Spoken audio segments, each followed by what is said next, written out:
The combat boot caught Lena Castillo square in the jaw. Her head snapped sideways. Her body slammed into concrete so hard the back of her skull bounced off the floor. Blood filled her mouth instantly. A tooth skidded across the ground like a dropped coin. Sergeant First Class Dominic Harker stood over her, boot still raised, his face twisted into something worse than anger. It was pleasure. "Get lost, new girl. This ain't daycare." Behind him, 12 men laughed. What none of them knew, what Harker was about to discover the hard way, was that Lena Castillo wasn't some frightened clerk. She was a Navy SEAL, a black belt, and she had just been given permission to stop pretending. If you want to see what happens when a predator picks the wrong prey, subscribe to this channel and follow this story to the very end. Comment your city below. I want to see how far this story travels. The assignment came at 0300 on a Tuesday morning. Lena Castillo was running a solo training exercise at the Naval Amphibious Base when her secure phone buzzed against her hip. She stopped mid-stride, breath steady despite the 6 miles already behind her, and read the encrypted message. Camp Ridgeline. Deep infiltration. Undercover. Report to Commander Reeves. 0600. Camp Ridgeline. Her jaw tightened. Everyone in Special Operations knew that name. The training facility that chewed people up and buried the bones. 3 soldiers dead in 18 months. 2 women. 1 male whistleblower who tried to report what was happening to the women. All 3 ruled training accidents. All 3 investigations killed before the ink dried. Nobody talked about Ridgeline out loud, but everybody whispered about it. She walked into Commander Diane Reeves' office with 4 minutes to spare. Reeves was 54 years old, silver-streaked hair pulled tight, and the kind of eyes that had stared into darkness so many times, the darkness started staring back. She had recruited Lena personally 3 years ago, had watched her survive BUD/S training when every instructor said it couldn't be done, had seen steel hiding beneath a quiet 21-year-old kid from Miami that nobody else bothered to look for. "Sit down, Castillo." Lena sat. "You've read the file on Camp Ridgeline?" "Yes, ma'am. 3 deaths, 14 harassment complaints, all buried." "What you haven't read is the classified addendum." Reeves slid a folder across the desk. Her fingers lingered on it a beat too long, like she didn't want to let go of what was inside. Private Adriana Cole, 23 years old, assigned to Ridgeline 9 months ago.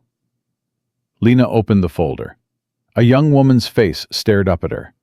Dark eyes, soft smile. The kind of face that joined the military, believing the uniform meant something, believing the system would protect her. The kind of face that got shattered when it ran into men like Dominic Harker. "She filed a formal complaint against the facility's senior training NCO," Reeves continued. "Sergeant First Class Dominic Harker. The complaint documented 3 weeks of systematic harassment, physical intimidation, verbal abuse, threats." "What happened after she filed?" 3 days. Reeves held up 3 fingers. "That's all it took. 3 days after filing, she was transferred out. Medical grounds. Official diagnosis. Psychological instability. They pushed through a discharge before she could appeal, before she could talk to a lawyer, before she could tell a single person outside that facility what actually happened to her." Was the breakdown real? No. The muscle in Reeves's jaw jumped. She was assaulted, Lena. And when she tried to report it through proper channels, they didn't just ignore her. They erased her. Made her look crazy. Scrubbed her name from every roster. As far as the official record goes, Adriana Cole was never at Camp Ridgeline. Lena stared at the photograph. 23 years old. Hopeful smile. Erased. "What do you need me to do?" "Infiltrate. Observe. Document everything." Reeves leaned forward, and her voice dropped half a register. Harker has connections, Lena. His uncle is retired Colonel Franklin Gage. The man has friends at the Pentagon, friends on oversight committees, friends who make phone calls that shut down investigations before breakfast. Every complaint that's ever been filed against Harker has vanished into thin air. We need evidence that can't be buried. Evidence so clean and so devastating that no amount of political muscle can make it disappear. Rules of engagement? Do not reveal your identity unless absolutely necessary. Do not engage physically unless you have no other choice. Reeves paused. The professional mask she wore like body armor cracked for just a moment. I know what I'm asking. I know exactly what they'll do to you in there. And I know what kind of man Harker is. Why me? The question landed heavy. Reeves was quiet for a long time. The kind of silence that has weight to it. The kind that fills a room and presses against the walls. Because you know what it's like to scream and have nobody listen. Her voice was barely above a whisper. You know what it feels like to beg for help and watch every adult in the room look the other way. And you know, better than anyone I've ever trained, how to take that silence and turn it into a weapon. The words went straight through Lena's armor. She didn't flinch, didn't blink, but behind her eyes, something shifted.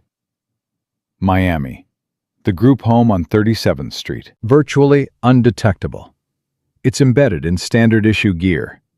Everything you see, everything you hear, streams in real time to a secure NCIS server. And if they find it? They won't. But if something goes wrong, you say the word and we pull you out. Immediately. No questions. Reeves met her eyes and held them. Understand? Understood, ma'am. Reeves stood. Lena stood. And for just a breath, one single breath, the commander's mask fell away completely. Be careful, Lena. Harker has been perfecting this for years. He knows exactly how to break a person. He knows where the cracks are before you do. Don't let him find yours. Lena's face was stone. Her voice was steady. He won't break me. How can you be sure? Lena held her gaze. Because I've already been broken, ma'am. And I learned how to put myself back together. Men like Harker don't scare me. They remind me why I fight. Reeves said nothing. But something moved behind her eyes that might have been respect, or fear, or both. She arrived at Camp Ridgeline at 0800, carrying a duffel bag that contained a lie. Specialist Lena Reyes, transferred from a supply depot in Georgia. No combat experience, no special training, no threat to anyone. The kind of soldier that predators smelled from across a room and started circling before she even set her bag down. She dressed the part deliberately. Tight olive green V-neck t-shirt that made her look small. Military camo pants. Worn boots. Long dark brown hair pulled back in a simple ponytail. No edge. No toughness. Just a nervous newcomer hoping to survive her first real assignment. The moment she stepped through the main entrance, every conversation in the building died. 30 pairs of eyes turned toward her. Scanning. Measuring. Dismissing. Name and orders. The sergeant at the check-in desk didn't bother looking up. Reyes. Specialist. Transfer from supply. He typed. Frowned. Alpha rotation. Bay 4. He jerked his thumb down the hall. That way. Try not to get lost. Thank you, Sergeant. He was already looking at his screen. She was already forgotten. Bay 4. 18 bunks. 16 of them occupied by men who stopped talking the instant she walked through the door. Fresh meat. Here we go again. $20 says she cries before lights out. Lena found the empty bunk in the corner, farthest from the door, nearest the latrine, isolated from every other bed in the room. She knew exactly what that placement meant. It was the spot they gave to people they intended to destroy first. She set down her bag, started unpacking. Well, well, well. The voice came from behind her, loud, deliberate, pitched so every man in the bay could hear it clearly. Lena turned slowly. Dominic Harker stood in the doorway with his arms crossed and a smile that didn't reach his eyes. He was everything the file promised. 36 years old, 6'1", 210 pounds.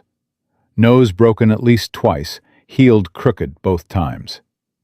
Knuckles scarred white from years of hitting things that couldn't hit back. They're sending us beauty queens now? He walked into the bay like he owned every molecule of air in it. Somebody at command must think this is real funny. This is combat training, sweetheart, not a spa day. Laughter rolled through the room like a wave. Lena kept her voice small, uncertain, exactly what he expected to hear. I'm just here to train, Sergeant. Train? Harker moved toward her, each step slow, predatory. The walk of a man who had cornered enough prey to enjoy the approach as much as the kill. He stopped inches from her face, close enough that she could smell the coffee on his breath, see the cruelty sitting behind his pupils like a living thing. You think you can train with us? Look at you. A strong breeze would snap you in half. What's your name? Reyes, Sergeant. Reyes. He made it sound like something he'd scraped off his boot. Let me explain how this works, Reyes. I decide who belongs here. I decide who stays. I decide who breaks. And right now, he leaned in closer, I'm deciding you don't belong. Lena said nothing. Her orders were branded into her brain. Observe, endure, do not reveal. Nothing to say? Harker tilted his head. No fire? No fight? Nothing at all? I'm just here to do my job, Sergeant. Your job? He laughed, short, sharp, the kind of laugh that was really a threat wearing a disguise. Your job is whatever I say it is. And right now, your job is to scrub every latrine in this building. With a toothbrush. He paused, smiled wider. Yours, specifically. The bay erupted. Yes, Sergeant. Harker blinked. He'd expected tears, resistance, something to feed on. Compliance threw him off rhythm for exactly half a second. Then the mask snapped back into place. Get to it, Reyes. When you're done, report back. I'll find more for you. He turned and walked out, his crew trailing behind him like dogs following the Alpha. The bay went back to its low hum of conversation, but Lena could feel the eyes still crawling on her skin. Watching, waiting, placing bets on how long she'd last. She picked up her toothbrush and headed for the latrines. The recorder had already been running for 47 minutes. The first 3 days were a textbook escalation pattern. Lena had studied these tactics, had written papers on them during advanced training. Now she was living inside one. Day 1. Sand packed into her rifle at night. It jammed during morning drills. Harker screamed at her for 6 straight minutes in front of the entire unit. Called her incompetent. Called her a waste of oxygen. Called her things that the recorder captured in perfect digital clarity. She fixed the rifle. Improved her scores the next round. Day 2. Her food disappeared. Every single meal. Someone's elbow would catch her tray. Someone's boot would kick her water bottle across the floor. Sorry, Reyes. Didn't see you there. Laughter. Always laughter. She ate what she could grab, stayed hydrated from canteens she kept hidden in her bunk. Day 3. Sleep deprivation. 3 a.m. wake-up calls. Surprise inspections that only targeted her bunk. Her sheets torn off. Her gear scattered. Harker standing over her in the dark, with a flashlight aimed at her eyes. "Rise and shine, Reyes. You think the enemy lets you sleep?" "No, Sergeant." "Then why should I?" She stopped sleeping in full cycles, shifted to the combat nap pattern she'd learned in BUD/S. 20 minutes on, 40 off. Her body adjusted automatically. Her mind stayed sharp. Through all of it, every sabotage, every stolen meal, every 3 a.m. humiliation, the recorder captured everything. On the fourth day, Harker escalated. Lena was running the obstacle course when she spotted it. The rope. Third station, high climb. Cut 90% through. Fraying fibers barely holding together, invisible to anyone who wasn't trained to see sabotage before it killed them. A fall from that height would shatter bones, end a career, maybe end a life. She had 2 seconds to decide.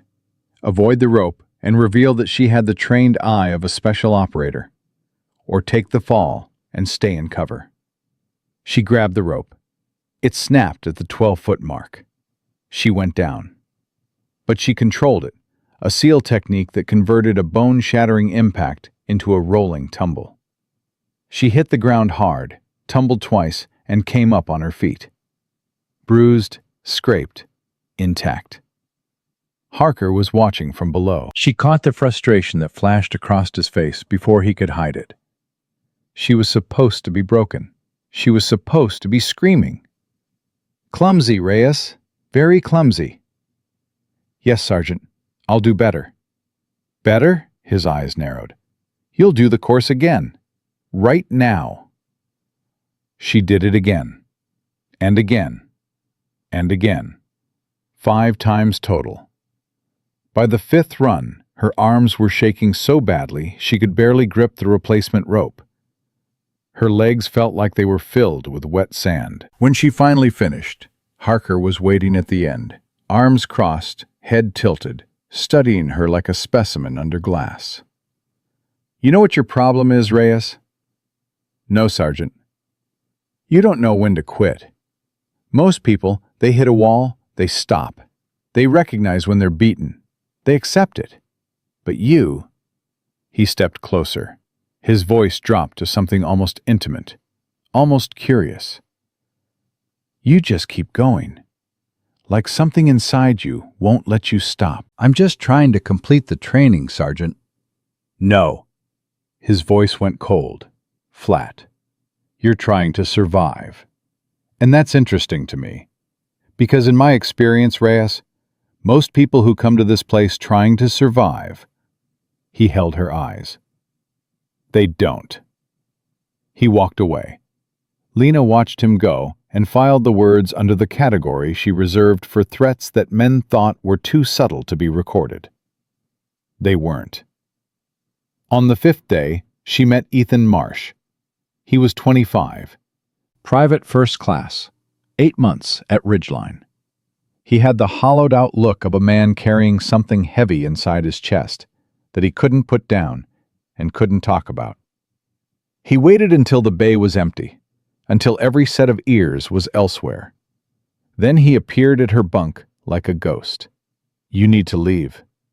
Lena looked at him. "Why?" "Because what Harker is doing to you isn't hazing."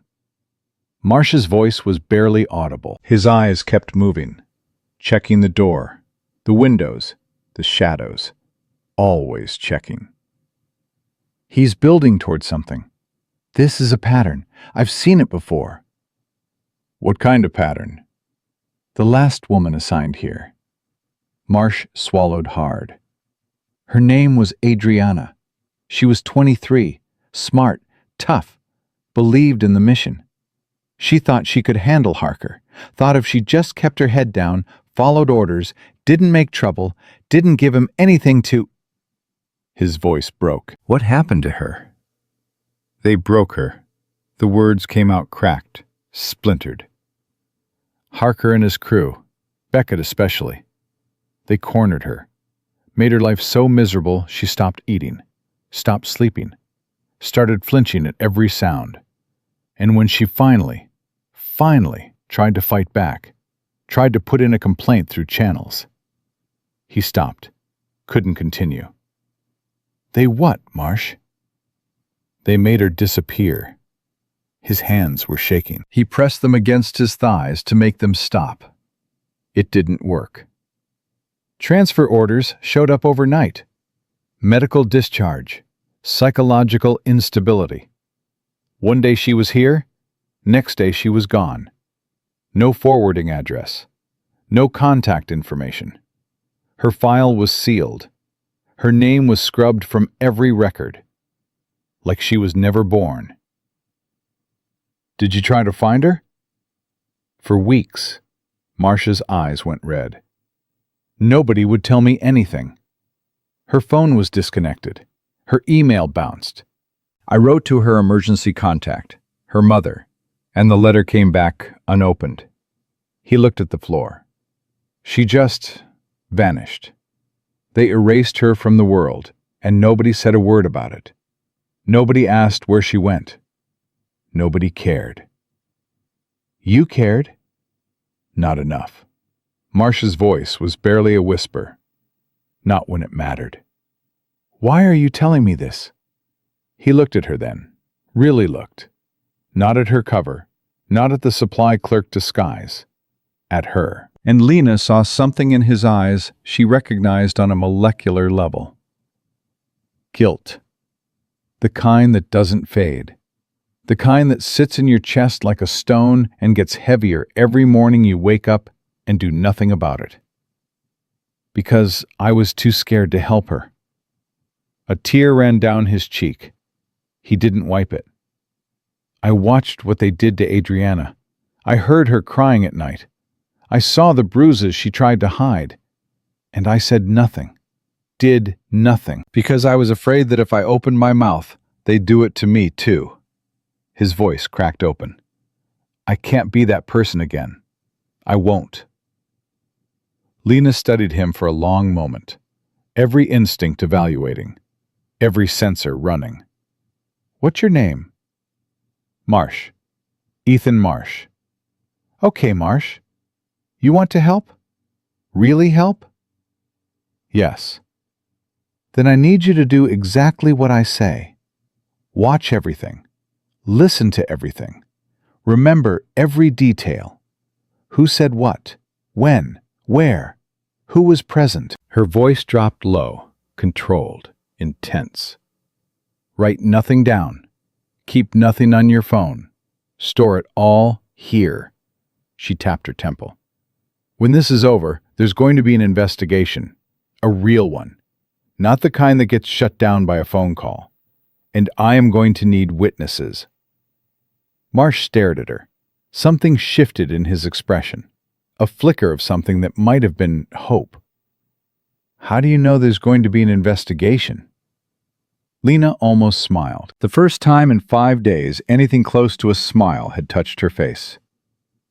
Because I'm going to make sure of it. On the 6th day, Troy Beckett found her alone. He was Harker's right hand, 31 years old, dead eyes. The kind of man who enjoyed cruelty the way some people enjoyed morning coffee, reflexively, daily, without a single molecule of guilt. He specialized in the quiet kind of destruction, the whispered threats, the too close proximity, the promises delivered so softly that no one standing 3 feet away could hear them. Reyes!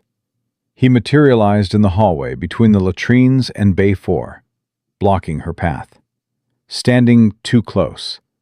So close she could feel body heat radiating off him like a furnace. You and I need to have a conversation. About what, Sergeant? About your future at this facility. Beckett smiled, but it stopped at his mouth. His eyes stayed dead, flat, like 2 holes punched in a mask. See, Harker thinks you're about done. Another week of this, maybe 2, and you'll be on your knees begging for a transfer, crying on the phone to somebody who cares. And what do you think? I think different. He stepped closer. His breath was hot against her neck. I think you're tougher than you look, Reyes. I think maybe there's some fight hidden in there somewhere. Some fire. I'm just here to train, Sergeant. Yeah, I heard that line. Beckett's voice dropped to a whisper, low enough that only she could hear. Low enough that if she ever tried to repeat it, it would be her word against his. But here's the thing. There are other ways to earn your place here. Ways that don't involve running obstacle courses. Ways that are a whole lot easier. Lena's blood went cold. I'm not sure I understand, Sergeant. I think you do. His fingers brushed her arm. Light. Deliberate. A test. I think you understand exactly what I'm offering. And I think if you're smart, really smart, you'll figure out that playing along is a whole lot less painful than fighting. Every instinct in Lena's body screamed at her to break his wrist, to fold his arm backward until the shoulders separated, to put him on the ground and show him exactly what happened to men who put their hands on women who didn't invite it. But the mission needed evidence. The mission needed patience. The mission needed predators to reveal exactly what they were while a camera was rolling. I'll keep that in mind, Sergeant. Beckett laughed, soft, confident. The laugh of a man who believed he'd just won something. Smart girl. We'll talk again real soon. He walked away. Lena stood motionless in the hallway. Her hands were trembling, not from fear, from the effort it took to keep them at her sides instead of wrapped around his throat. The recorder had captured every word, every breath, every whisper. That night, she lay on her bunk while 16 men snored around her, staring at the ceiling. The bruises from the obstacle course throbbed in time with her heartbeat. She thought about Adriana Cole, 23, hopeful smile, filed a complaint because she believed the system worked, and the system swallowed her whole. She thought about the 2 women who died at Ridgeline. Training accidents. That's what the official report said. Training accidents. She thought about their mothers. The phone calls that destroyed 2 families in the time it took to say 4 words. Your daughter is dead. She thought about herself at 14. The laundry room. The hand over her mouth. The social worker's office afterward, where a woman in a gray suit looked at her like she was an inconvenience and said, "Are you sure you're not exaggerating, honey?" Nobody came then. Nobody came for Adriana. Nobody came for the women who died. But that was exactly the point. That was the whole reason she was lying on this bunk, in this place, letting these men believe she was something she wasn't.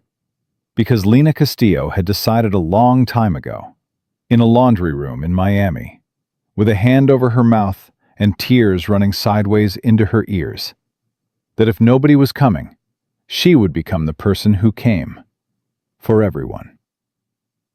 On the 7th day, Harker decided to end it. Lena was in the training bay running through a standard drill when she heard the boots. Multiple sets, 6 men, moving in formation, moving with intent. She didn't turn around, didn't need to. She could read the rhythm of boots on concrete the way a pianist reads sheet music. "Reyes!" Harker's voice echoed through the bay. Flat. Final. The voice of a man about to do what he'd done many times before. "We need to talk." Lena set down her equipment, turned slowly. Harker stood with 5 men fanned out behind him. Beckett on his right, smiling that dead smile. Tony Vega, Harker's enforcer, 6'3", 220, built like a concrete wall, on his left. 3 others filling the gaps like pieces of a trap snapping into place. "I've been watching you all week, Reyes." Harker walked toward her, slow. "Watching you take everything we throw without a word. No complaints. No tears. Nothing." He stopped, tilted his head. Most people crack by day 3. You haven't cracked at all. That bothers me. I'm just trying to complete my— Stop. He held up one hand. I've heard that sentence every day for 7 days. I'm done hearing it. He stepped closer. You're hiding something. I can feel it. And I don't like people who hide things in my facility. I'm not hiding anything, Sergeant. No? Harker started circling her. Slowly.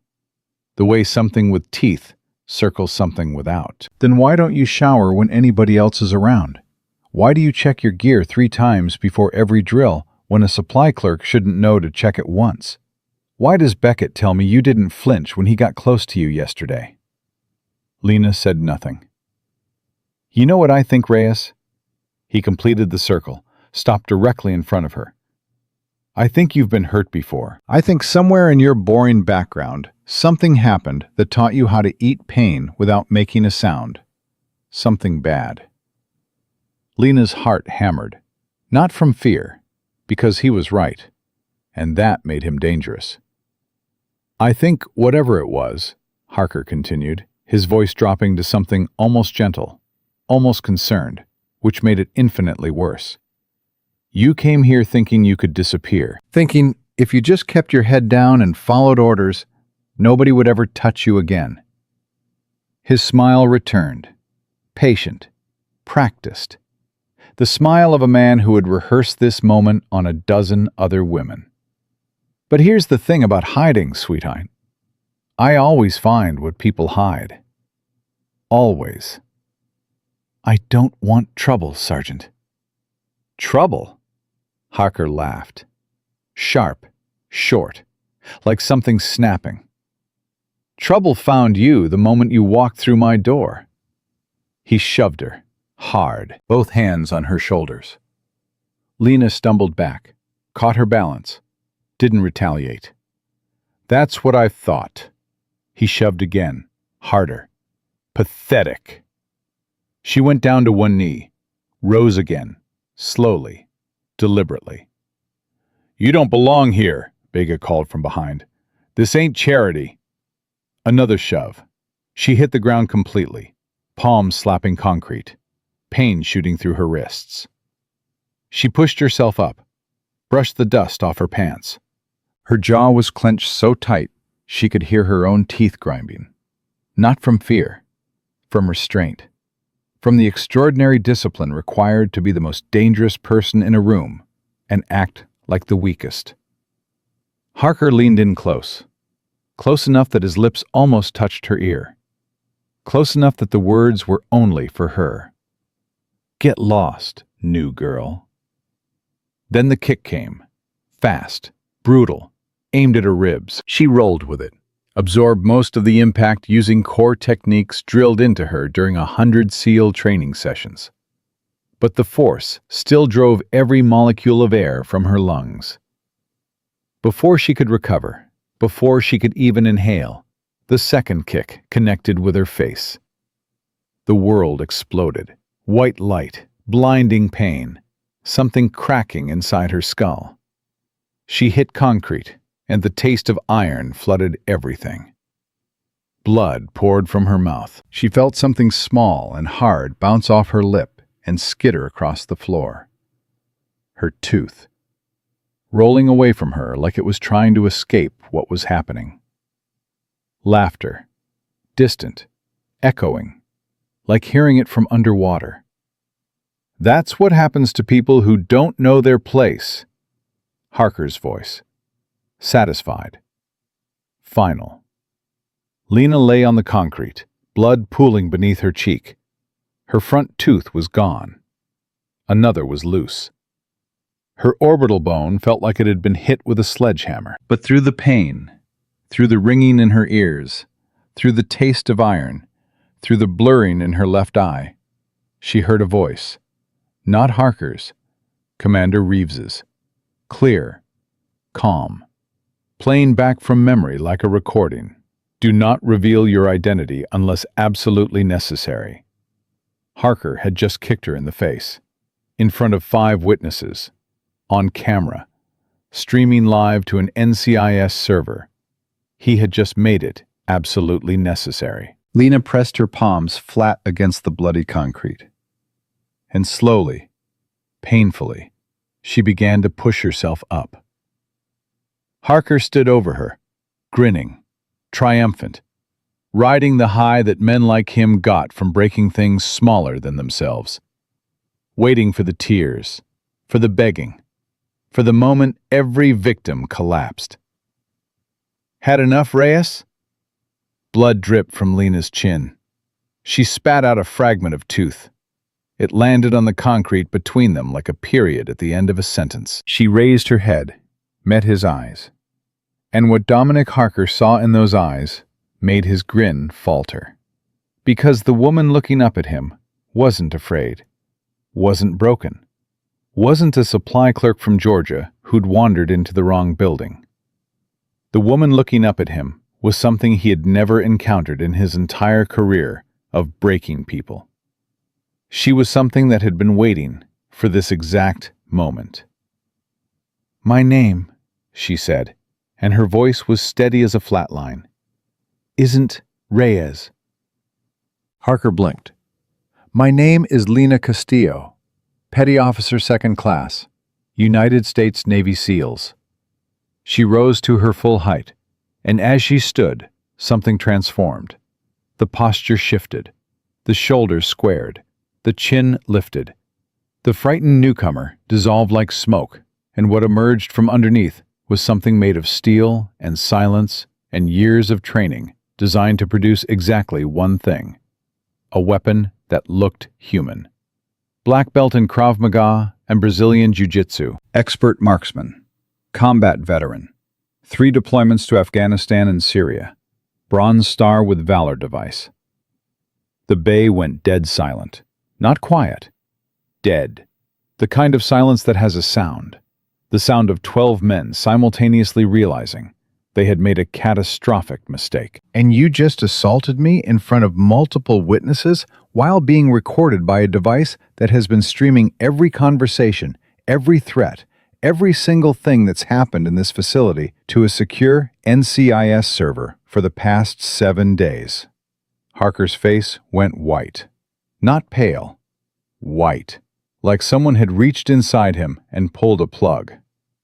That's impossible," his voice cracked. "There are no female SEALs."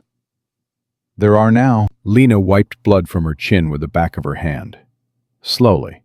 Almost casually. "And there's something else you should know, Sergeant." "What?" "I was ordered not to fight back unless I had no other choice." She shifted her weight, just slightly, a fraction of an inch, and every man in the room tensed simultaneously, a primal, involuntary reaction.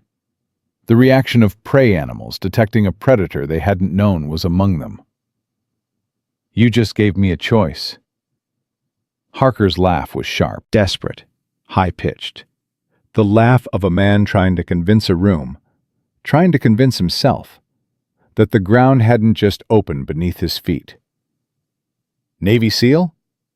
He looked around at his men, searching their faces for backup, for someone to tell him this was a bluff. "Her? This is garbage. She's lying. She's—" "Check my records." Lena's voice cut through his like a blade through paper. "Lena Castillo, BUD/S, Class 347. First female graduate." "Or call Commander Diane Reeves at NCIS Special Operations. She'll confirm everything." She took one step forward. Harker took one step back. "Or," she said quietly, "you can keep talking and give me more time to decide how many of your bones I'm going to break." The silence that followed was the loudest sound any of them had ever heard. Troy Beckett was the first to move. He stepped forward, fists clenched, jaw set. The enforcer doing what enforcers do, trying to solve with violence what couldn't be solved any other way. "I don't care who she says she is," he cracked his knuckles. "She's one woman. There are 6 of us." Lena looked at him. The man who'd cornered her in the hallway. The man who'd brushed his fingers along her arm and whispered about easier ways. She looked at him the way she looked at targets through a rifle scope. Then I'll be done in 30 seconds instead of 10. Beckett charged. It was the last mistake he'd ever make standing up. Lena sidestepped Beckett's wild swing like it was moving in slow motion. She caught his arm at the wrist, redirected his momentum, and used his own 200 pounds of forward motion to drive him face first into the concrete floor. The crack of his nose breaking echoed through the bay like a gunshot. Before he could scream, she had his arm twisted behind his back at an angle that made every man in the room flinch. "That's one," she said quietly. 2 more rushed her simultaneously. The first threw a haymaker from her left. The second came low, reaching for her legs, trying to take her down with a tackle. Lena released Beckett, pivoted on her back foot, ducked under the haymaker, and drove her elbow into the second attacker's solar plexus. He folded in half like a lawn chair. The first man tried to grab her from behind. She dropped her center of gravity, caught his arm, threw him over her hip. He landed flat on his back, with enough force to empty his lungs entirely. He lay there gasping like a fish on a dock. That's 3. Tony Vega came next, and Vega was different. Vega had actual training behind his movements. He didn't rush. He didn't swing wild. He stepped in controlled, through a 3-punch combination, jab, cross, hook, that would have dropped most people on the first strike. Lena blocked the jab, slipped the cross, let the hook graze her shoulder. Then she stepped inside his guard, past his fists, into the dead space where his reach couldn't help him, and delivered a precise palm strike to the center of his chest. Not hard enough to kill, just hard enough to short-circuit his nervous system for half a second. Vega's eyes went wide, then blank. His legs folded, and he dropped straight down like God had cut his strings. 4. The 2 remaining men looked at each other, then at Harker, then at the 4 bodies groaning on the concrete around a woman who wasn't even breathing hard. Neither of them moved. Neither of them wanted to be number 5. Lena turned to Harker. "Your turn." Harker's face had gone from white to gray. His hands were shaking. Sweat had broken out across his forehead in a slick, greasy film. For the first time in his career, maybe the first time in his life, Dominic Harker was standing in front of someone he couldn't intimidate, couldn't bully, couldn't overpower, couldn't destroy. This is assault." His voice was thin, reedy, nothing like the booming authority he'd used all week. "You attacked my men." "They attacked me first. I defended myself." Lena took 1 step toward him. Harker backed up, physically backed away from a woman he'd kicked in the face 20 minutes ago. "That's 4 counts of assault on your personnel, caught on camera, plus 7 days of systematic harassment. Sabotage of military equipment, threats of sexual violence from your staff sergeant." She paused. "Plus, whatever you did to Adriana Cole." The name hit Harker like a slap. His whole body flinched. "Yeah." Lena's voice dropped low. "I know about Adriana. I know what you did to her. I know how you made her disappear.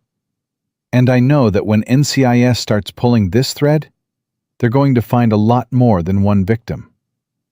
You can't prove. I don't have to prove anything." Lena pulled out her phone, turned the screen toward him. The live feed was right there, streaming in real time to the NCIS server. 7 days of footage. Every conversation, every threat, every kicked tray and sabotaged rope, and 3 a.m. inspection, and whispered promise in a dark hallway. Harker stared at the screen, and Lena watched something happen that she had waited 7 days to see.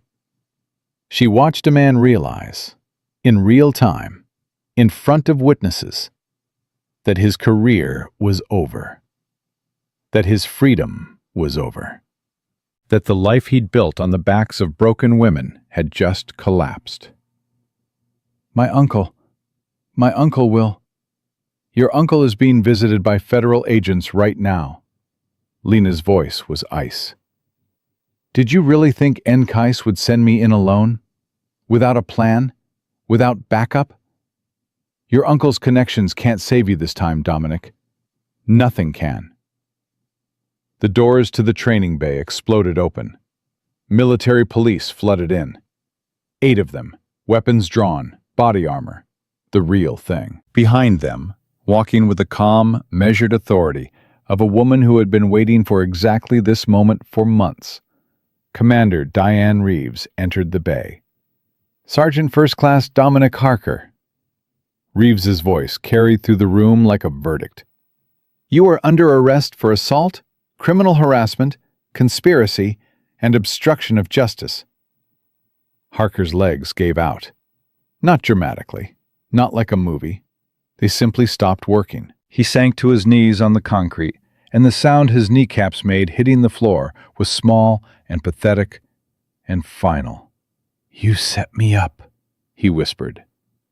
Lena crouched down, met his eyes at his level. Blood still on her chin, gap still in her teeth, bruise already swelling purple across her cheekbone. No, Dominic, you set yourself up. Every single day for years, you set yourself up. I just made sure somebody was finally watching. 2 MPs hauled him to his feet, cuffed his hands behind his back, started walking him toward the door. Halfway there, Harker twisted around for one last look at her. This isn't over, he hissed. Lena wiped the blood from her mouth with the back of her hand. You're right. It's just beginning. They took Beckett next, then Vega, then the others. One by one, in handcuffs, heads down, through a door that led to a world where their rank couldn't protect them and their connections couldn't make phone calls fast enough. The bay emptied out. The laughter that had echoed off these walls for years went silent. Ethan Marsh stood in the corner. He hadn't moved during any of it. His face was wet. His mouth was open. He looked like a man watching a miracle he'd stopped believing was possible. Lena caught his eye. You okay, Marsh? He couldn't speak. He just nodded.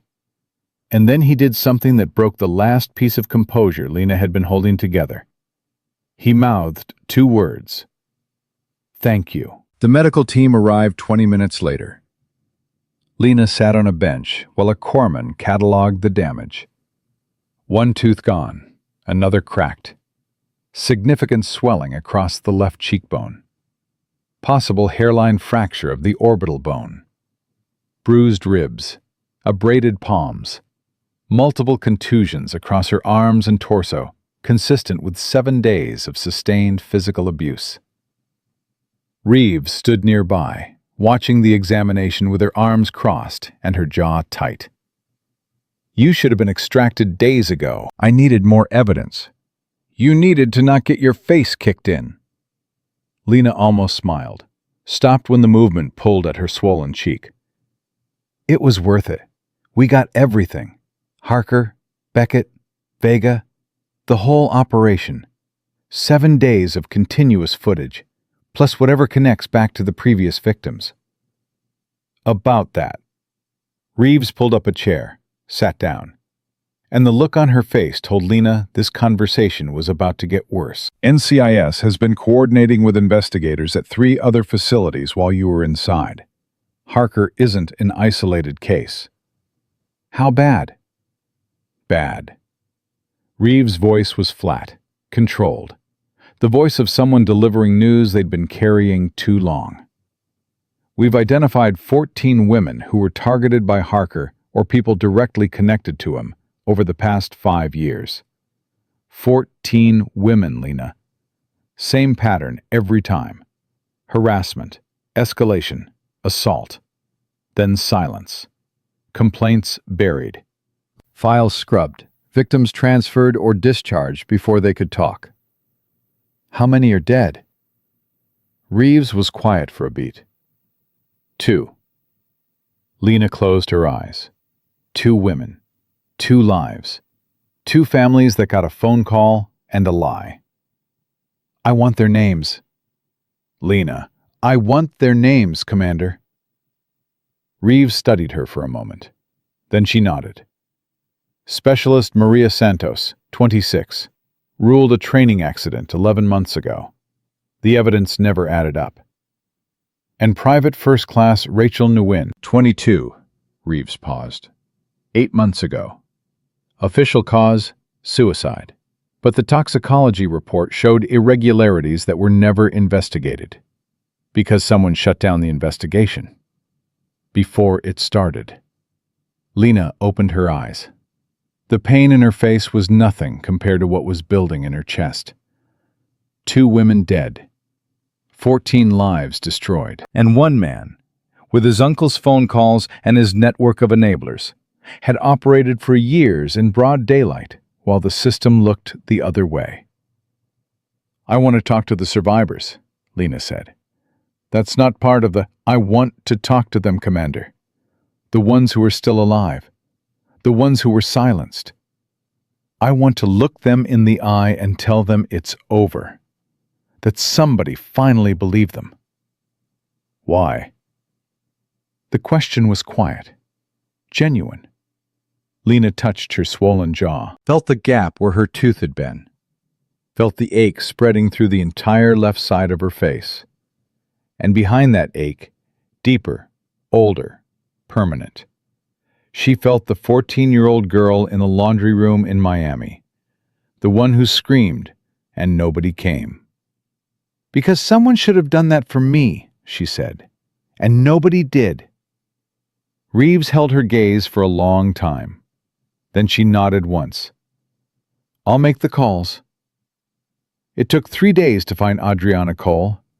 She had changed her name, moved across the country, deleted every trace of her military service, canceled her phone, closed her email, dropped off social media entirely. She was living under a false identity in a small town in Montana, working at an animal shelter, trying to convince herself that the past 18 months had been a nightmare she'd finally woken up from. Lena called her on a Tuesday evening. The phone rang 6 times. 7. 8. Hello? The voice was barely audible. Cautious. The voice of someone who had learned to be afraid of ringing phones. My name is Lena Castillo. I'm a Navy SEAL. I just came from Camp Ridgeline. Silence.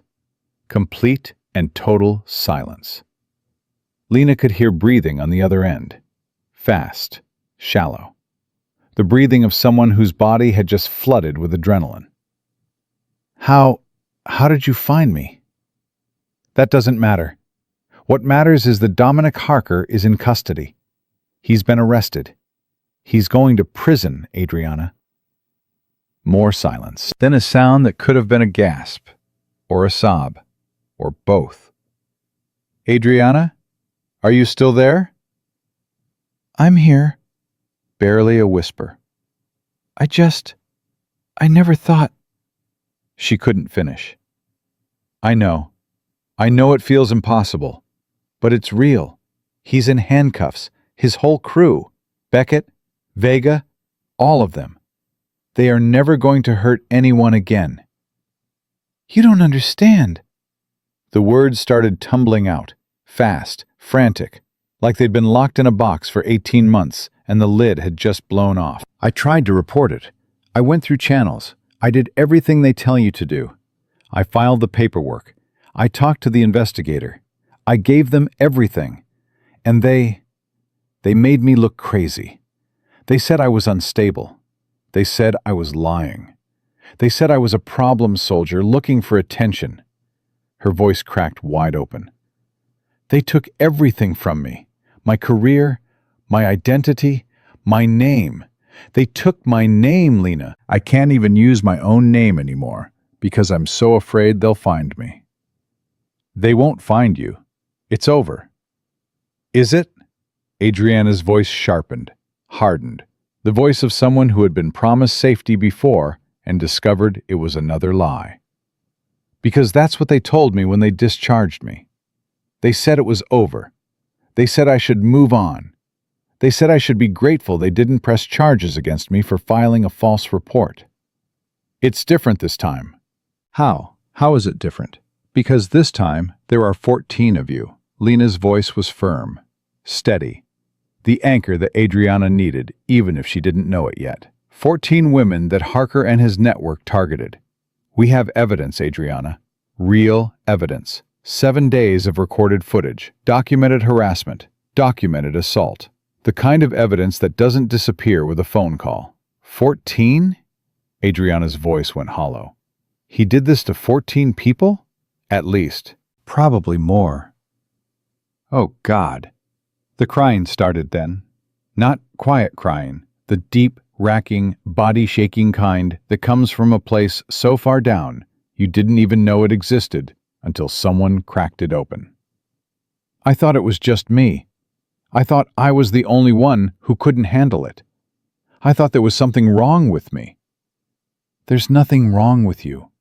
Lena's hand pressed against her own swollen jaw. The ache grounded her, kept her voice from breaking. You weren't weak, Adriana. You were targeted by a predator who had been perfecting his methods for years.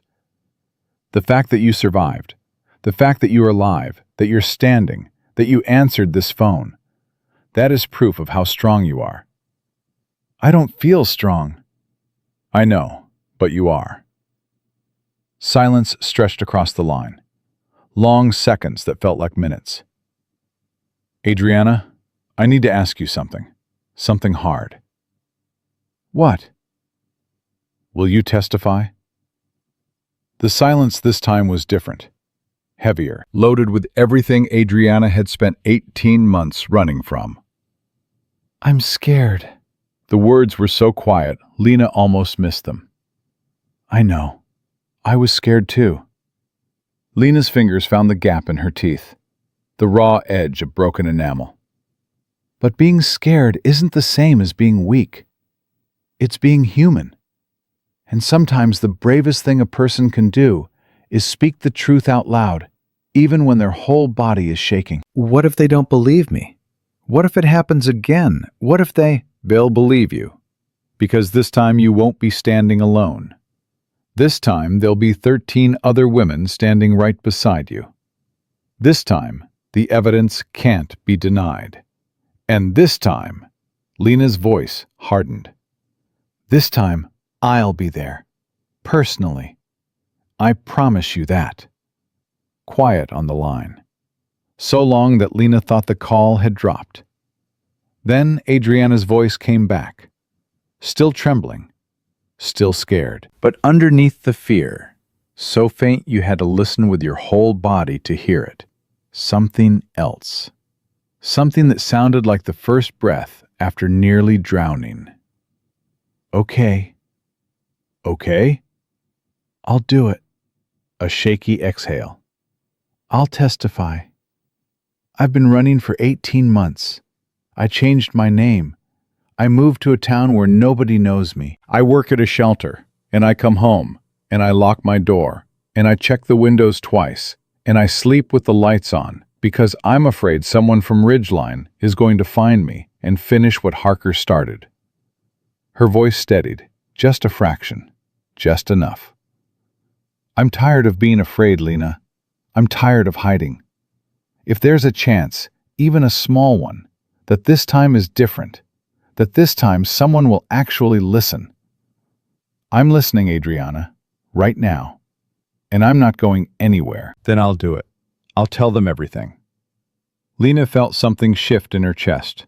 A knot that had been tightening for 7 days loosened half a turn.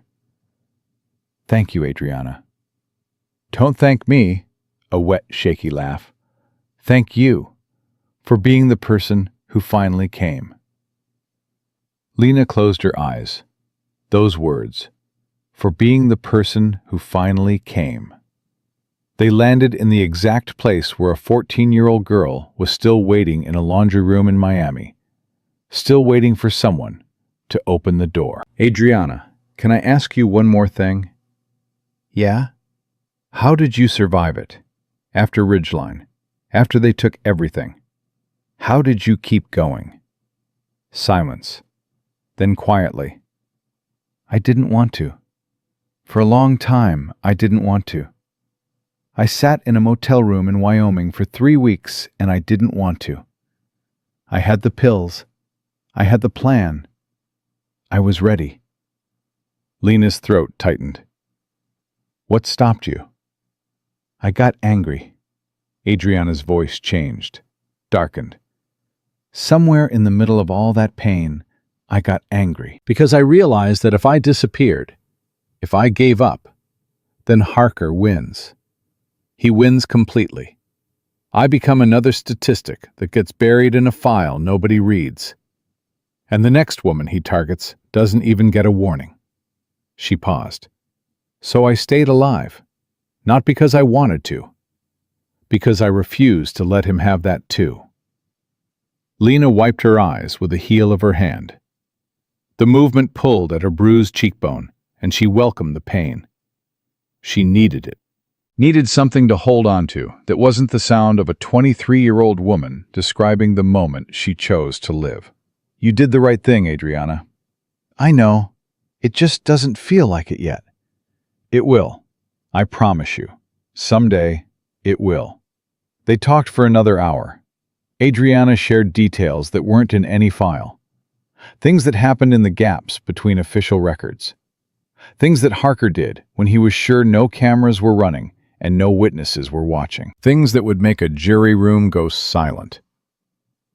When they finally hung up, Lena sat alone in her quarters. The painkillers the corpsman had given her were wearing off. Her face throbbed. Her ribs ached. The gap in her teeth felt enormous, like a doorway something could crawl through. Her phone buzzed. Reeves. You talked to Cole? She'll testify. Good, because I just got off the phone with the Secretary of Defense's office. Reeves's voice had an edge to it that Lena hadn't heard before. Not anger, not fear, something closer to dread. The investigation into Harker has triggered a review of connected personnel at 3 additional facilities. How deep does this go? Deep. We found communications between Harker and at least 6 other NCOs at different bases. Same patterns, same methods, same results. Women targeted, harassed, silenced. Reeves paused. And all of them connect back to one name. Who? Colonel Franklin Gage. Harker's uncle. The retired colonel with the Pentagon connections.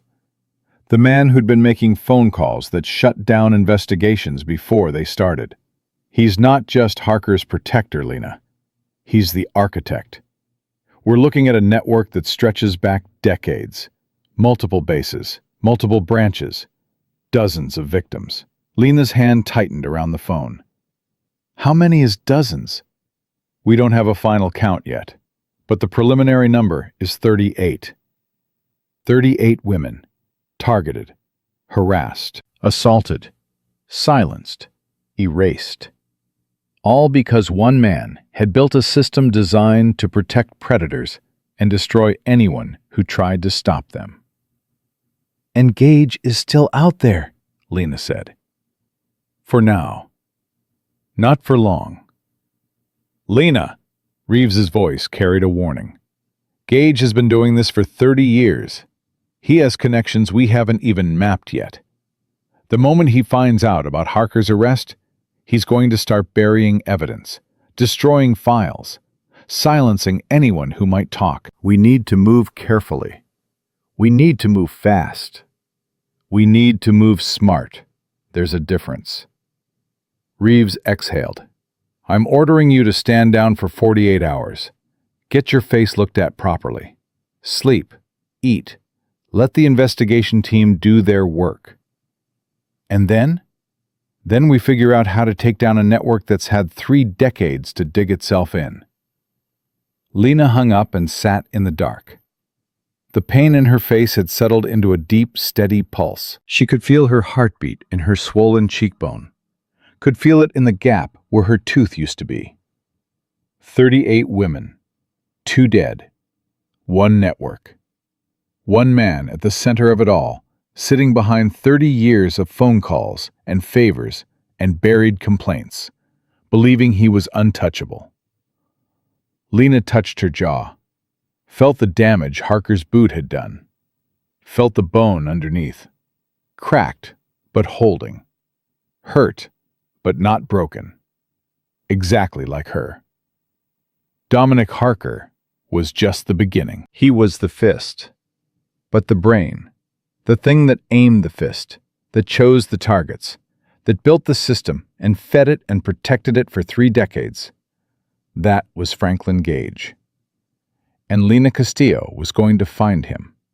She was going to pull his network apart, thread by thread, until there was nothing left but names on indictments and women who could finally say out loud what had been done to them. She picked up her phone, typed 1 message to Reeves. 48 hours, then I'm coming for Gage. Reeves replied in 4 seconds. I know you are. That's what scares me. The 48 hours crawled. Lena spent them in a military medical facility getting her face rebuilt. The oral surgeon replaced the missing tooth with a temporary implant. The cracked one got a crown. The orbital bone fracture turned out to be a hairline, painful but stable. They taped her ribs, stitched a cut above her eyebrow she hadn't even noticed, and told her to rest for 2 weeks. She rested for 2 days. Then she called Reeves. I need everything you have on Franklin Gage. It's already in your secure inbox. Reeves didn't sound surprised. But Lena, this is different from Ridgeline. Gage isn't a sergeant who kicks women in the face. He's a political animal. 30 years of building alliances. 30 years of knowing where the bodies are buried, sometimes literally. You can't just walk in and take him down. Watch me. I'm serious. Gage has a 2-star general in his pocket, General Raymond Holt. Served together 3 decades ago. Holt signed the orders that shut down every investigation connected to Gage's network. Every single one. Then we take Holt, too. That's the Secretary of Defense's call, not ours. Reeves paused. Read the files first. Then we'll talk strategy. The files painted a picture that made Lena's stomach turn. Gage hadn't just protected Harker. He'd built the entire machine. Starting 30 years ago, when he was a captain, Gage had identified promising young NCOs with the right combination of aggression and cruelty. He placed them in training positions where they had unchecked power over junior personnel. When complaints surfaced, Gage made them disappear. When investigations threatened, General Holt shut them down. When victims fought back, they were discredited, discharged, erased. Over 3 decades, Lena counted 38 confirmed cases connected to the network. 38 women targeted, harassed, assaulted, silenced. 11 of them were dead. And at every critical juncture, every complaint, every investigation, every moment when the truth almost broke through, one man's name appeared. Franklin Gage. Pulling strings, making calls, keeping the machine running. Ethan Marsh called her on a Thursday afternoon. He'd been transferred to a desk assignment in Virginia. Not punishment, but protection. Key witness. Too many people wanted him quiet. I heard you're still digging, he said. Word travels. Yeah, it does, especially when powerful people get scared. His voice dropped. Lena, there are rumors about you. Bad ones. They're saying you're unstable, that the assault affected your judgment, that you're on a personal vendetta against innocent officers. Standard playbook: discredit the threat before the threat finds anything. Which means you're getting close to something they don't want found. Or it means they're setting me up. Both. Probably both. Marsh was quiet for a moment. I've been doing some digging of my own. Off the books. What'd you find? Gage didn't just build the network. He tested the blueprint on his own unit. 30 years ago, 6 women filed harassment complaints under his command. The investigation was buried. Gage buried it personally. How do you know this? The silence that followed was heavy, loaded. Because one of those 6 women was my mother. Lena felt the words hit like a physical impact. She never told me while she was alive, Marsh continued. His voice was barely holding together. I found letters after she died. Letters she wrote to Gage, begging him to reopen the investigation. Letters he never answered. She kept copies. Every single one. He swallowed hard. She blamed herself for 20 years. Thought she wasn't strong enough. Thought something was wrong with her. She carried that shame until the day she died, and she never knew that the system was rigged against her from the start. Marsh, I'm sorry. Don't be sorry. Be relentless. His voice hardened into something Lena hadn't heard from him before. Gage destroyed my mother. He destroyed dozens of other women. He's been doing it for 30 years while everyone looked away. End him. I will, but I need more than old letters. I need something current, something that connects him to active operations. That's the other reason I called. Marsh's tone shifted. I found someone inside Gage's own family who wants to help. Who? His granddaughter, Natalie Gage, 21 years old, just enlisted. You talked to Gage's granddaughter? I told her the truth about her grandfather, about what he built, about what he's been protecting, and she went looking for proof. Found it in his private study. Marsh's voice carried something that sounded almost like satisfaction. Decades of letters, Lena, from women begging for help, begging for justice. And he kept them, every single one, like trophies. Natalie Gage was nothing like Lena expected. They met at a coffee shop in Arlington. Natalie was 21, silver hair she'd clearly inherited from her grandfather. Confident bearing, steady eyes. But unlike the colonel, her eyes held something his never had. Something human. Thank you for meeting me, Lena said. Thank you for giving me a chance to fix what my family broke. Natalie's hands were wrapped tight around her coffee cup. They hadn't stopped shaking since she sat down. When Ethan told me what my grandfather did, I didn't believe it. Couldn't believe it. He was the one who taught me about honor, about duty, about protecting people who can't protect themselves. What changed your mind? The letters. Natalie's voice dropped to something just above a whisper.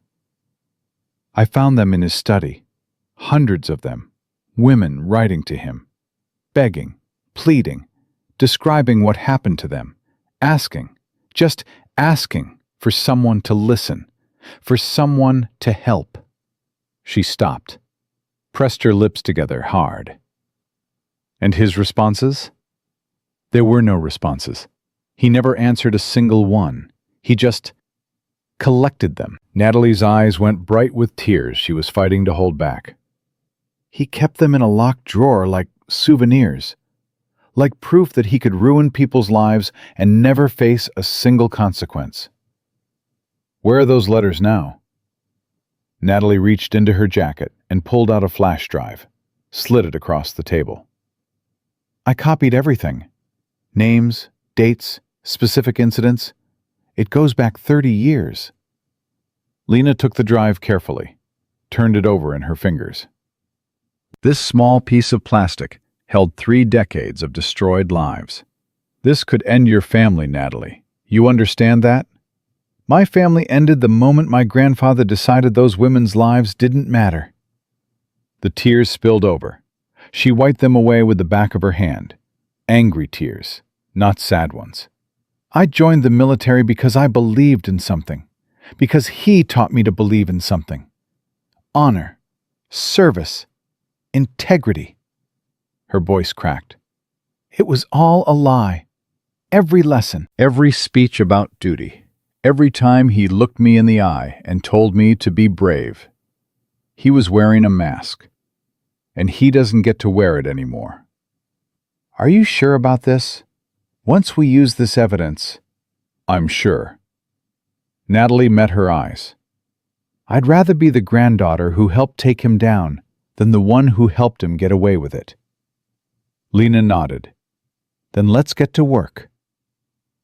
The letters changed everything.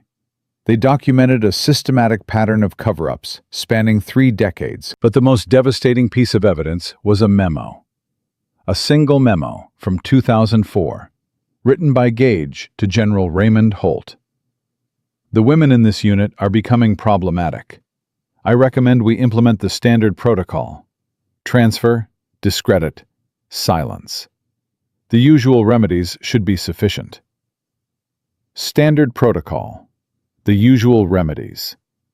They had turned predation into bureaucracy. They had turned the destruction of women's lives into a checklist. Lena brought the evidence to Reeves. The commander reviewed it in silence, her face growing paler with every page. This is explosive, Reeves said finally, but Gage's lawyers will challenge how it was obtained. Natalie took these from a private residence without authorization.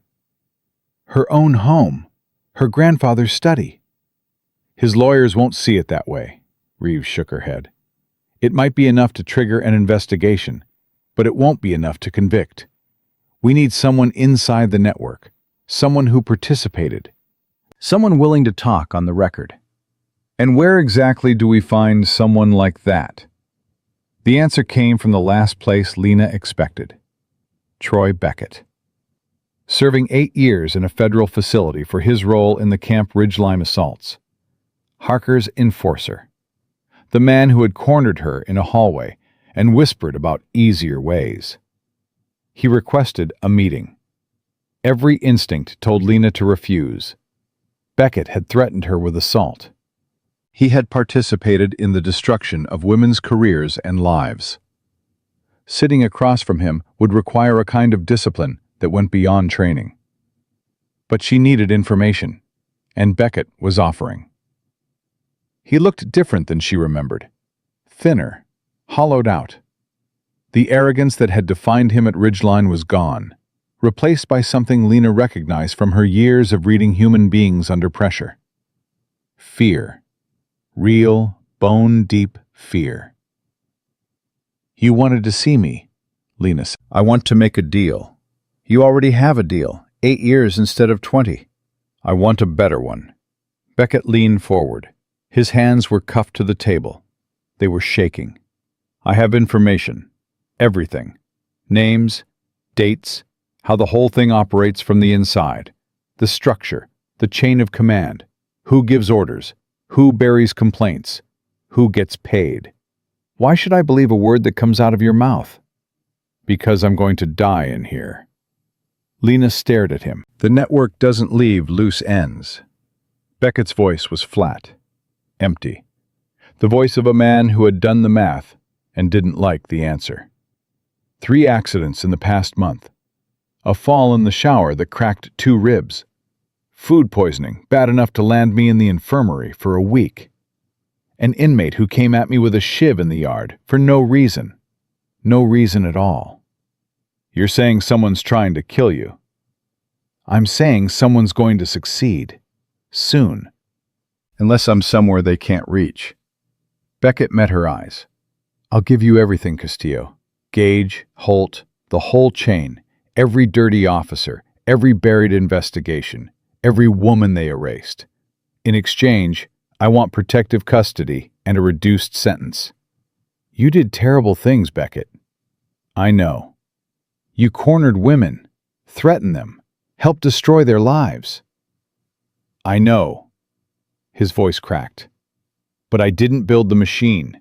I just worked inside it. The people who built it, Gage, Holt, the ones at the top, they're still out there, still protecting each other, still hunting. And you want to take them down out of the goodness of your heart?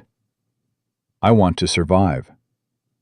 Beckett laughed, bitter, hollow. I spent my whole career believing I was untouchable because I had the right connections. Now I'm in a cell, waiting for someone to finish me off in the shower. There's no goodness in my heart, just math. Lena studied him, read him, peeled back every layer of his expression and examined what was underneath. He was a predator. That hadn't changed. But he was a predator who had become prey, and prey would sell anything to stay alive. What do you have? A server, encrypted, hidden, accessible only to network members. It has records going back 15 years. Every complaint that was buried. Every victim who was paid off or transferred. Every officer who was protected and moved to a new facility to start again. It's all there. Where? I'll tell you when I have a deal. In writing, signed by someone with actual authority. Lena stood, pushed her chair back. I'll see what I can do. Castillo. His voice stopped her at the door. One more thing. What? When you take them down, and I think you will, remember that in the end, I helped. Remember, I chose the right side. Lena looked at him. Really looked. And saw something she hadn't expected. Behind the fear and the desperation and the self-preservation, buried so deep he might not even know it was there, she saw shame. Genuine shame. You didn't choose the right side, Beckett. You chose survival. There's a difference. She walked out without looking back. The deal took 2 weeks. Beckett was transferred to federal protective custody. In exchange, he delivered everything. The server location, the access codes, the network's organizational chart. When the forensic team cracked the encryption, they found exactly what Beckett promised. 2,400 files spanning 22 years. A complete blueprint of institutional predation. And at the very top of the organizational structure, 2 names. Colonel Franklin Gage and General Raymond Holt.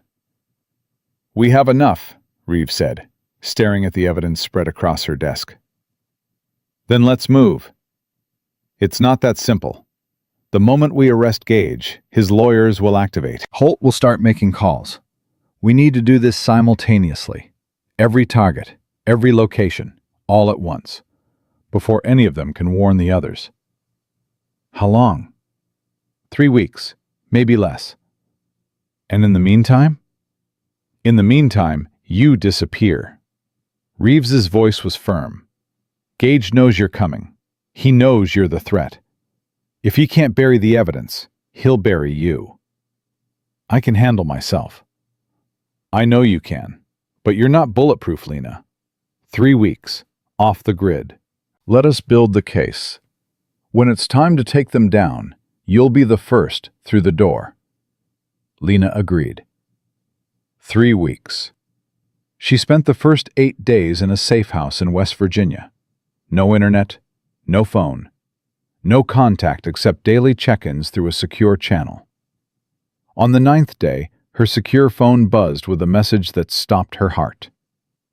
Natalie Gage is missing. She called Reeves immediately. The commander's voice was tight, controlled, the voice of someone holding back panic with both hands. She didn't report for duty 3 days ago. Her apartment is empty, phone disconnected. Her grandfather filed an AWOL report. He's telling command she had a mental breakdown.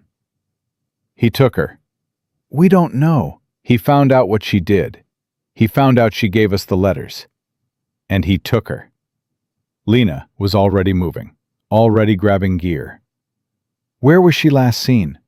Lena, I need you to stay. Where? Norfolk.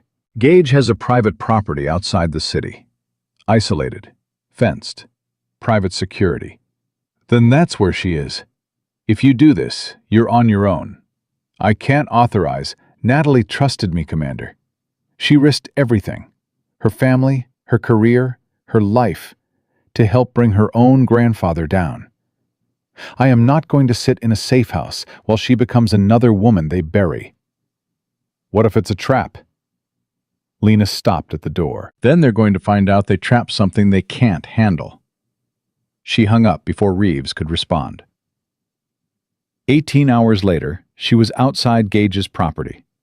She approached from the east, moving through darkness, silent, controlled, the way she'd moved through compounds in Afghanistan, the way she'd earned the call sign, Ghost. 2 guards on the perimeter.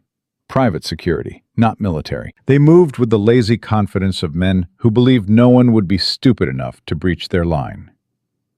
They were wrong. Lena slipped past both of them without displacing the air. She found Natalie in a basement that shouldn't have existed, bound to a chair, face swollen, lips split. 3 days of interrogation had left bruises across her arms and a cut above her right eye. But her eyes, when they met Lena's, were still burning. "I knew you'd come," Natalie whispered. "Can you walk?" "I think so." She winced as Lena cut the restraints. "He's been questioning me. Wants to know what I told you, how much evidence I copied, who I talked to." "Did you tell him?" "I told him to go to hell." Natalie managed something between a laugh and a sob. "Family values, right?" Lena helped her stand. "We need to move, now." They made it 10 steps before the lights came on. Colonel Franklin Gage stood in the doorway, flanked by 4 men. At 61, he still carried himself with the rigid precision of a man who had commanded soldiers for 4 decades. Silver hair immaculate, eyes cold. The confidence of a man who had never, not once in 30 years, been held accountable for anything. Petty Officer Castillo. His voice was calm, measured. The voice of a man who had been expecting this. "I was hoping you'd come." Lena pushed Natalie behind her. "Let us go, Colonel. It's over." "Over?" Gage almost laughed. "My dear, you've been busy. Digging, asking questions, turning my own granddaughter against me. But you don't understand what you're dealing with. I understand exactly what I'm dealing with. A man who built a system that destroyed 38 women and killed 11 of them. Casualties." Gage's expression didn't change. "The military isn't a democracy, Castillo. Some people serve, others lead. The women who complained were disrupting order. The women who complained were being assaulted. And yet, here you are." He tilted his head. "A female SEAL. One of the first. You survived the same system you're trying to destroy. Doesn't that prove it works?" "It proves I was lucky. It proves I was strong enough to survive what should never have been inflicted." Lena's hand moved toward her weapon.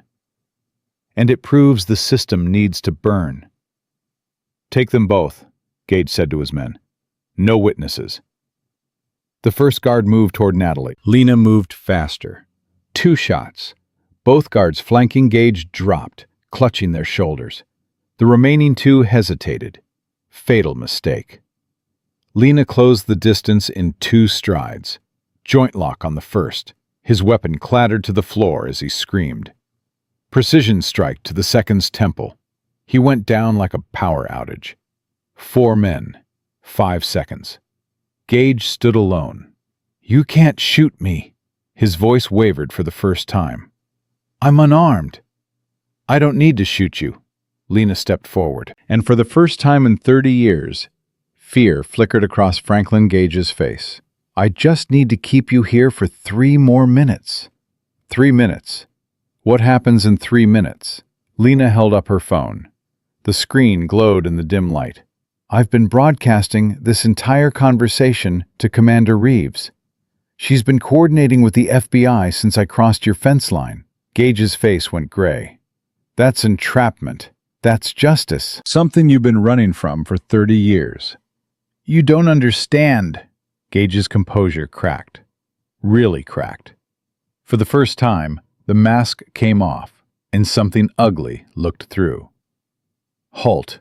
The Pentagon. The entire structure. They'll bury this. They'll bury you. Maybe, but they won't bury the evidence. They won't bury the testimony. And they won't bury the 2,400 files on that server that document every crime you've ever committed. Gage lunged at her, desperate, clumsy. The attack of a man who'd spent decades ordering others to do his violence and had forgotten he didn't know how. Lena sidestepped, caught his arm, and put him face down on the concrete with a control hold that pressed his cheek into the cold floor. You should have stayed behind your desk, Colonel. Fieldwork isn't your strong suit. The FBI arrived 4 minutes later. They found Gage face down on concrete, 4 guards incapacitated. Natalie Gage being treated by the medic Lena had called during her approach, and Lena Castillo standing in the center of it all, blood on her knuckles, fire in her eyes, and a phone still streaming everything to a server that no amount of phone calls from the Pentagon could erase. Special Agent Marcus Torres surveyed the room with raised eyebrows. Commander Reeves said you were effective. She didn't say you were terrifying. I adapt to circumstances. Lena nodded toward Gage. He's all yours. She walked toward Natalie.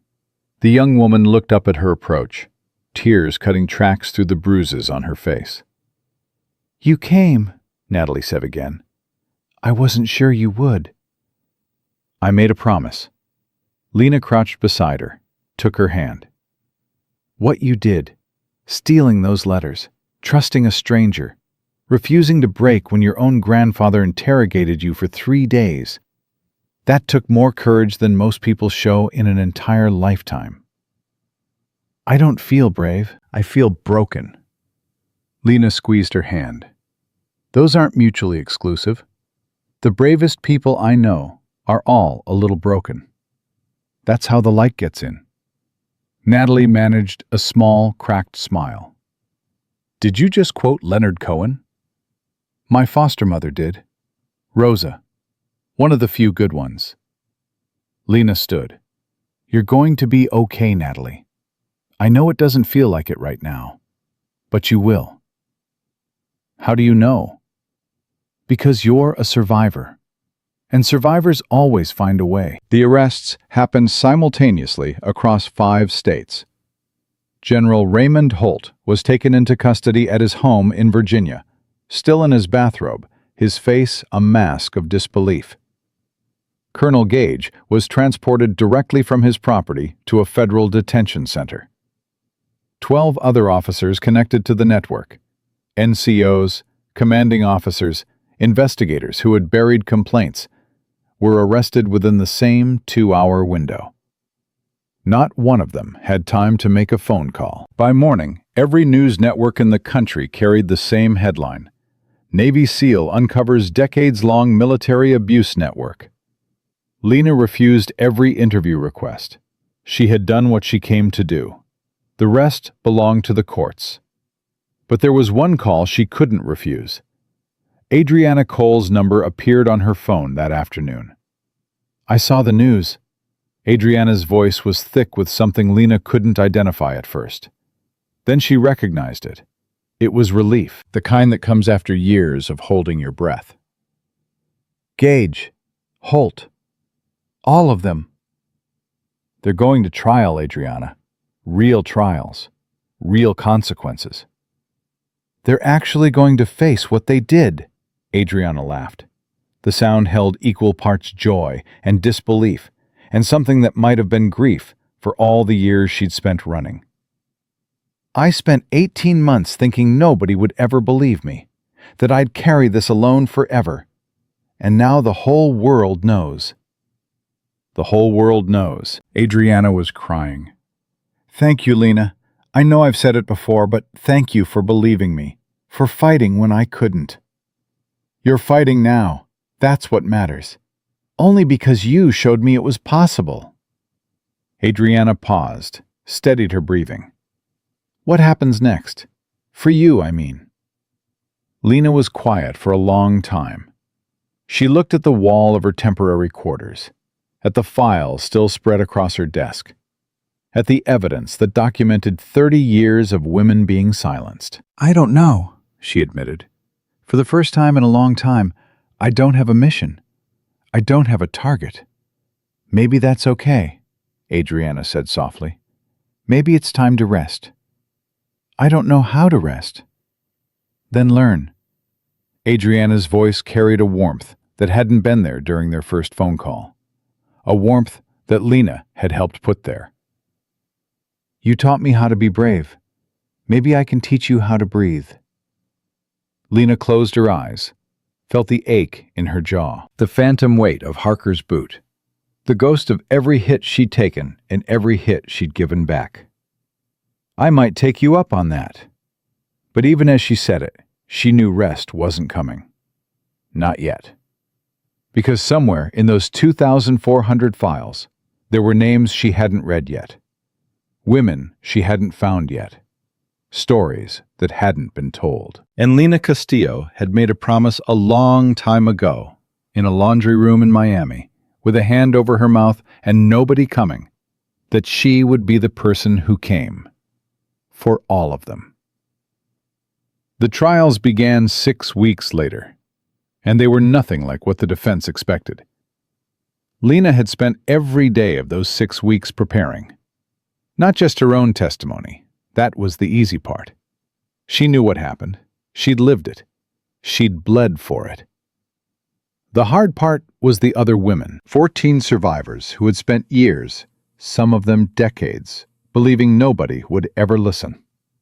Believing the system that broke them would protect the men who did the breaking. Convincing them to walk into a courtroom and say out loud what had been done to them in the dark. That was the real mission. Adriana Cole flew in from Montana. She'd gained weight, cut her hair short. There was color in her face that hadn't been there 18 months ago. When she walked into the witness preparation room, Lena almost didn't recognize her. "You look different," Lena said. "I feel different." Adriana sat down. Her hands were steady. "I stopped sleeping with the lights on last month. First time in 2 years." "How does it feel?" "Terrifying." A small smile. "And amazing." Maria Chen was next. She was 31, had been stationed at Fort Bragg when one of Gage's network officers targeted her. Filed a complaint. Got transferred to a desk in Alaska. Spent 4 years in a posting so remote she saw the sun for 3 hours a day in winter. Nobody told her why she'd been moved. Nobody had to. "I knew," Maria said, sitting across from Lena in the same preparation room. "I knew the transfer was punishment. But what was I supposed to do? Fight it? They'd already shown me what happened to women who fought." "You're fighting now." "Because someone finally showed me there was something worth fighting for." Maria looked at her. "You showed me that." Rebecca Hines was 43. She'd been targeted by a network officer 20 years ago, when she was a 23-year-old lieutenant with her whole career ahead of her. She'd reported, been discredited, discharged.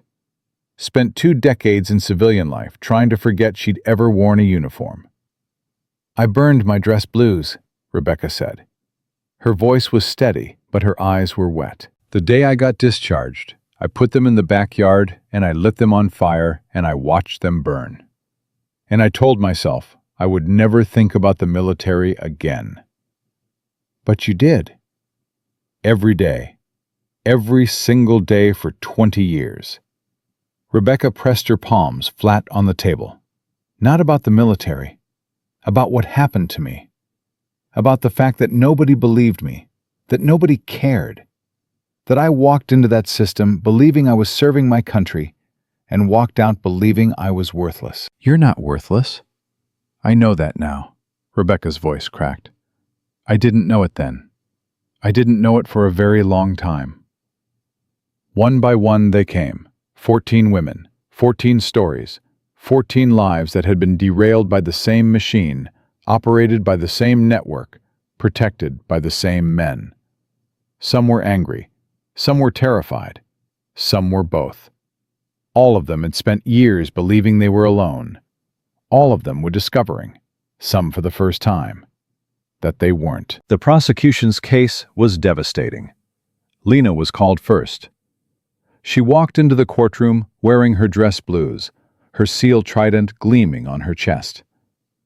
The temporary implant where Harker had kicked her tooth out looked perfect. But every time her tongue found the edge of it, she remembered the taste of blood on concrete. Dominic Harker sat at the defense table,